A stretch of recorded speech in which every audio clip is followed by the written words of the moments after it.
সাধারণত আমরা জানি যে ধান থেকে চাল উৎপাদন হয়, কিন্তু এই চাল যদি হয় বাঁশের ফুলের বীজ থেকে তাহলে কেমন হয়?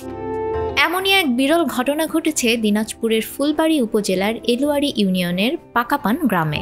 রীতিমতো বাঁশফুলের বীজ থেকে চাল উৎপাদন করে এলাকায় চাঞ্চল্য সৃষ্টি করেছেন ওই গ্রামের ২৫ বছর বয়সী দিনমজুর সঞ্জু রায়।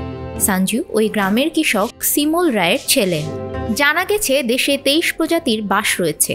এর মধ্যে এই বাঁশকে গ্রাম্য ভাষায় বেইরা বাঁশ বলে। এ বাঁশের ফুল থেকে বীজ সংগ্রহ করে এখন উৎপাদন করা হচ্ছে চাল।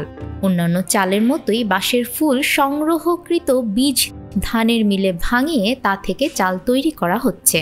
বাঁশফুলের বীজ থেকে উৎপাদিত এই চাল দিয়ে ভাত, খিচুড়ি, পায়েস সহ আটা তৈরি করে তা দিয়ে পিঠা এবং রুটি বানিয়ে খাওয়া হচ্ছে, যা অত্যন্ত সুস্বাদু বলে জানিয়েছেন স্থানীয়রা। সঞ্জু রায় জানান ৪০ টাকা কেজি দরে তিনি বিক্রি করছেন এ চাল। এই চাউলটা বাড়ি থেকে আমার নিয়ে যাচ্ছে বদল করে চাউল দিয়ে বা টাকা দিয়ে বিক্রি হচ্ছে ৪০ টাকা কেজি। এই চাউল দিয়ে খাওয়ানো যায় খিচুড়ি বা পোলাও বা পায়েস বা ঝরঝরা ভাতও হয়, একটু উষে দিলে আর কি। আমার সাথে এক বয়স্ক মুরব্বী লোক কাজ করছিল তো ১ মাস একটানা, উনি আর কি সিদ্ধান্ত দিচ্ছে।